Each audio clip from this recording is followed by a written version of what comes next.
Em nome do Pai, do Filho e do Espírito Santo. Amém. Doutrina católica, tradição e magistério. Meditação. Santa Igreja Católica, vós tendes a verdade, porque sois intolerante. Publico abaixo trechos do sermão do Cardeal Pie sobre a intolerância católica. É um texto muito bom para aqueles que têm em mente uma ideia relativista da verdade, achando que essa possa estar presente em qualquer seita e religião. As palavras de Sua Eminência são importantíssimas para nós nos dias de hoje, especialmente no começo deste século, onde vemos ser constituída uma verdadeira ditadura do relativismo. Que Deus nos mantenha sempre na verdade católica, intolerante quanto às doutrinas. Por Cardeal Pie. Sermão pregado na Catedral de Chartres. Trechos, 1841. Meus irmãos, nosso século clama: tolerância, tolerância. Tem-se como certo que um padre deve ser tolerante, que a religião deve ser tolerante. Meus irmãos, não há nada que valha mais que a franqueza, e eu aqui estou para vos dizer, sem disfarce, que no mundo inteiro só existe uma sociedade que possui a verdade e que essa sociedade deve ser necessariamente intolerante. A religião que vem do céu é verdade e é intolerante com relação às doutrinas errôneas. Roguemos a Nossa Senhora vir em nossa ajuda e invocar para nós o Espírito de verdade e de caridade, Spiritum Veritatis et Pacis. Faz parte da essência de toda a verdade não tolerar o princípio que a contradiz. A afirmação de uma coisa exclui a negação desta mesma coisa, assim como a luz exclui as trevas. Onde nada é certo, onde nada é definido, podem-se partilhar os sentimentos, podem variar as opiniões. Compreendo e peço a liberdade de opinião nas coisas duvidosas, indubis, libertas.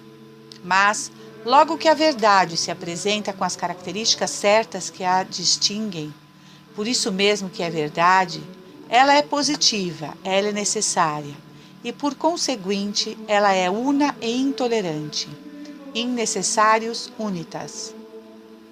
Condenar a verdade à tolerância é condená-la ao suicídio. Para a verdade, a intolerância é um instinto de conservação, é o exercício legítimo do direito de propriedade. Quando se possui alguma coisa, é preciso defendê-la, sob pena de logo se ver despojado dela. Assim, meus irmãos, pela própria necessidade das coisas, a intolerância está em toda parte, porque em toda parte existe o bem e o mal, o verdadeiro e o falso, a ordem e a desordem. Que há de mais intolerante do que esta proposição? 2 mais 2 fazem 4. Se vierdes dizer-me em 2 mais 2 fazem 3 ou fazem 5, eu vos respondo que 2 mais 2 fazem 4. Não é tão exclusivo quanto a unidade. Ora, ouvi a palavra de São Paulo: Unus Dominus una fides unum baptisma. Há no céu um só Senhor, Unus Dominus. Este Deus, cuja unidade é seu grande atributo, deu à terra um só símbolo, uma só doutrina, uma só fé, una fides. E esta fé, esta doutrina, ele confiou-as a uma só sociedade visível, uma só igreja, cujos filhos são todos marcados com o mesmo selo e regenerados pela mesma graça, unum batisma. Assim a unidade divina, que esplende por todos os séculos na glória de Deus, reproduziu-se sobre a terra pela unidade do dogma evangélico, cujo depósito foi confiado por nosso Senhor Jesus Cristo, à unidade hierárquica do sacerdócio. Um Deus, uma fé, uma igreja. Unus Dominus, una fides, unum batisma. Um pastor inglês teve a coragem de escrever um livro sobre a tolerância de Jesus Cristo, e certo filósofo de Genebra disse, falando do Salvador dos homens: não vejo que meu divino mestre tenha formulado sutilezas sobre o dogma. Bem verdadeiro, meus irmãos, Jesus Cristo não formulou sutilezas sobre o dogma, mas trouxe aos homens a verdade e disse: se alguém não for batizado na água e no Espírito Santo, se alguém se recusa a comer a minha carne e beber o meu sangue, não terá parte em meu reino. Confesso que nisso não há sutilezas. A intolerância, a exclusão, a mais positiva, a mais franca. E mais, Jesus Cristo enviou os seus apóstolos para pregar a todas as nações, isto é, derrubar todas as religiões existentes para estabelecer em toda a terra a única religião cristã e substituir todas as crenças dos diferentes povos pela unidade do dogma católico. E prevendo os movimentos e as divisões que essa doutrina iria incitar sobre a terra, ele não se deteve e declarou que tinha vindo para trazer não a paz, mas a espada, e para acender a guerra, não somente entre os povos, mas no seio da mesma família, e separar a esposa fiel do esposo incrédulo, o genro cristão do sogro idólatra. A afirmação é verdadeira, e o filósofo tem razão. Jesus Cristo não formulou sutilezas sobre o dogma. Falam da tolerância dos primeiros séculos, da tolerância dos apóstolos, mas isso não é assim, meus irmãos. Ao contrário, o estabelecimento da religião cristã foi, por excelência, uma obra de intolerância religiosa. No momento da pregação dos apóstolos, quase todo o universo praticava essa tolerância dogmática tão louvada. Como todas as religiões eram igualmente falsas e igualmente desarrazoadas, elas não se guerreavam. Como todos os deuses valiam a mesma coisa uns para os outros, eram todos demônios, não eram exclusivos, eles se toleravam uns aos outros. Satã não está dividido contra si mesmo.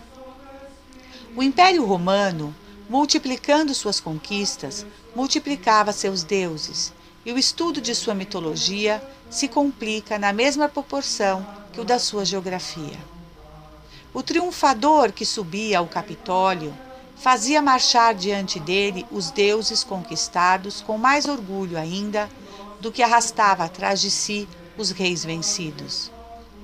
O mais das vezes, em virtude de um senatus consulto, os ídolos dos bárbaros se confundiam desde então com o domínio da pátria, e o Olimpo nacional crescia como um império. Quando aparece o cristianismo, prestem atenção a isso, meus irmãos. São dados históricos de valor com relação ao assunto presente. Quando o cristianismo surge pela primeira vez, não foi repelido imediatamente. O paganismo perguntou-se: em vez de combater a nova religião, não devia dar-lhe acesso ao seu solo? A Judéia tinha se tornado uma província romana. Roma, acostumada a receber e conciliar todas as religiões, recebeu, a princípio, sem maiores dificuldades, o culto saído da Judéia. O imperador colocou Jesus Cristo, como a Abraão, entre as divindades de seu oratório, assim como se viu mais tarde outro César prestar-lhe homenagens solenes. Mas a palavra do profeta não tardou a se verificar. As multidões de ídolos que viam, deuses novos e estrangeiros, ser colocados ao lado deles, com a chegada dos deuses dos cristãos, lançam um grito de terror, e, sacudindo sua tranquila poeira, abalam-se sobre seus altares, ameaçados, et dominus accendit, et commovebuntur simulacra a facie Iesus. Roma estava atenta a esse espetáculo, e logo, quando se percebeu que este Deus novo era irreconciliável, inimigo dos outros deuses, quando se viu que os cristãos, cujo culto se havia admitido, não queriam admitir o culto da nação. Em uma palavra, quando se constatou o espírito intolerante da fé cristã, foi então que começou a perseguição. Ouvi como os historiadores do tempo justificam as torturas dos cristãos. Eles não falam mal de sua religião, de seu Deus, de seu Cristo, de suas práticas. Só mais tarde é que inventaram calúnias. Eles os censuram somente por não poderem suportar outra religião senão a deles. Assim, meus irmãos, o principal agravo contra os cristãos era a rigidez absoluta do seu símbolo e, como se dizia, o humor insociável de sua teologia. Se só se tratasse de um Deus a mais, não teria havido reclamações. Mas era um Deus incompatível, que expulsava todos os outros. Aí está o porquê da perseguição. Assim, o estabelecimento da igreja foi obra da intolerância dogmática. Toda história da igreja não é senão a história desta intolerância. Que são os mártires? Intolerantes em matéria de fé, que preferem os suplícios a professar o erro. Que são os símbolos? São formas de intolerância que determinam o que é preciso crer e que impõem à razão os mistérios necessários. Que é o papado? Uma instituição de intolerância doutrinal que, pela unidade hierárquica, mantém a unidade da fé. Por que os concílios? Para frear os desvios de pensamentos, condenar as falsas interpretações do dogma, anatematizar as proposições contrárias à fé. Nós somos, então, intolerantes, exclusivos em matéria de doutrina. Disto fazemos profissão, orgulhamo-nos da nossa intolerância. Se não o fôssemos, não estaríamos com a verdade, pois que a verdade é uma e, consequentemente, intolerante. Filha do céu, a religião cristã, descendo à terra, apresentou os títulos de sua origem. Ofereceu ao exame da razão fatos incontestáveis e que provam irrefutavelmente sua divindade. Ora, se ela vem de Deus, se Jesus Cristo, seu autor, pode dizer: eu sou a verdade, ego sum veritas, é necessário, por uma consequência inevitável, que a Igreja Católica conserve incorruptivelmente esta verdade, tal qual a recebeu do céu. É necessário que repila, que exclua tudo o que é contrário a esta verdade, tudo o que possa destruí-la. Recriminar à Igreja Católica sua intolerância dogmática, sua afirmação absoluta em matéria de doutrina e dirigir-lhe uma recriminação muito honrosa. É recriminar a sentinela ser muito fiel e muito vigilante. É recriminar a esposa ser muito delicada e exclusiva. Nós ficamos muitas vezes confusos com o que ouvimos dizer sobre todas essas questões, até por pessoas sensatas. Falta-lhes a lógica, desde que se trate de religião. É a paixão, é o preconceito que os cega? É um e outro. No fundo, as paixões sabem bem o que querem quando procuram abalar os fundamentos da fé, pondo a religião entre as coisas sem consistência.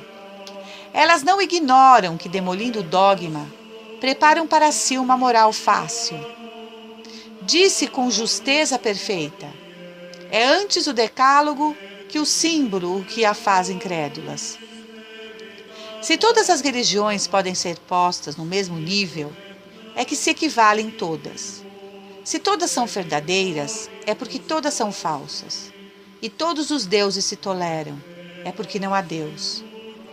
E se pode aí chegar, já não sobra nenhuma moral incômoda. Quantas consciências estariam tranquilas no dia em que a Igreja Católica desse o beijo fraternal a todas as seitas suas rivais? Jean-Jacques Rousseau foi entre nós o apologista e o propagador desse sistema de tolerância religiosa. A invenção não lhe pertence, se bem que ele tenha ido mais longe que o paganismo, que nunca chegou a levar a indiferença a tal ponto. Eis, com um curto comentário, o ponto principal desse catecismo, tornado infelizmente popular. Todas as religiões são boas. Isto é, de outra forma, todas as religiões são ruins. A filosofia do século XIX se espalha por 1000 canais por toda a superfície da França.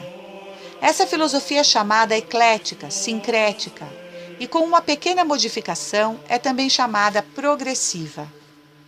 Esse belo sistema consiste em dizer que não existe nada falso, que todas as opiniões e todas as religiões podem conciliar-se, que o erro não é possível ao homem, a menos que ele se despoje da humanidade, que todo o erro dos homens consiste em julgar-se possuidores exclusivos de toda a verdade, quando cada um deles só tem dela um elo, e quando da reunião de todos esses elos se deve formar a corrente inteira da verdade.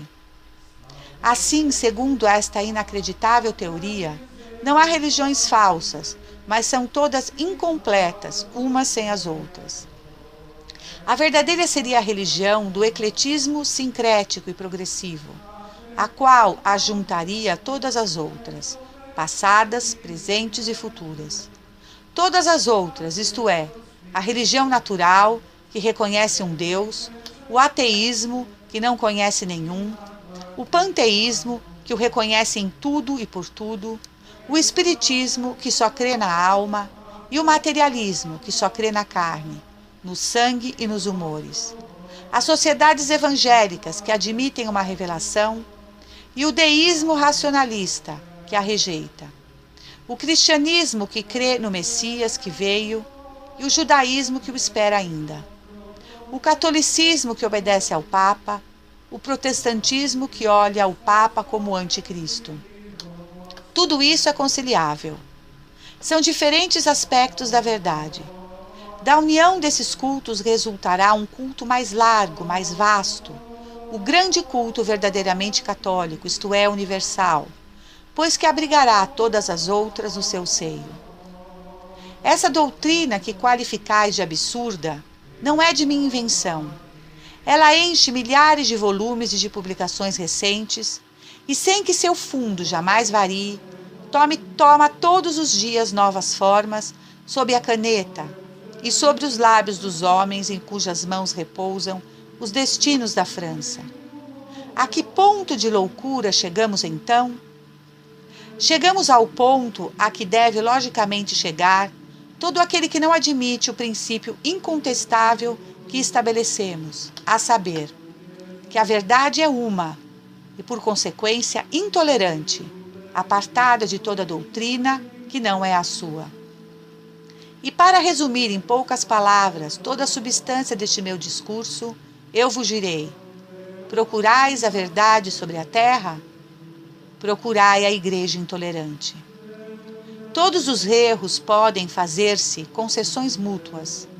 Eles são parentes próximos, pois que têm um pai comum.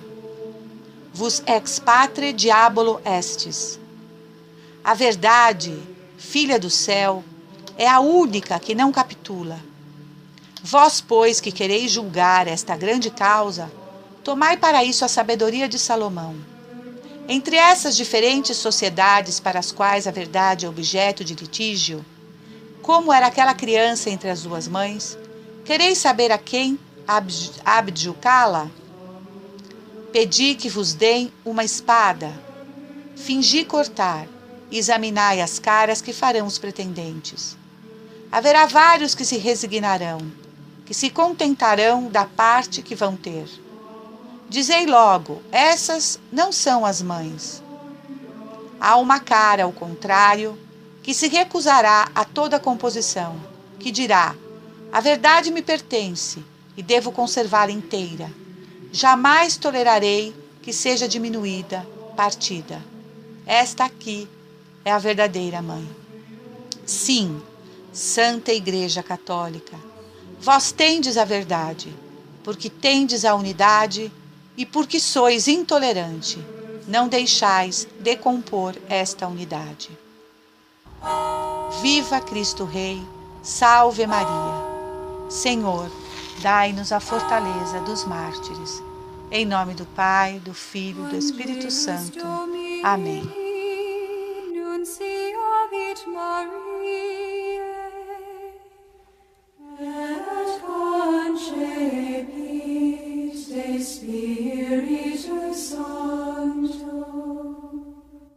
Ave Maria, gratia plena Dominus tecum, benedicta tu in mulieribus, et benedictus fructus ventris tui, Iesus.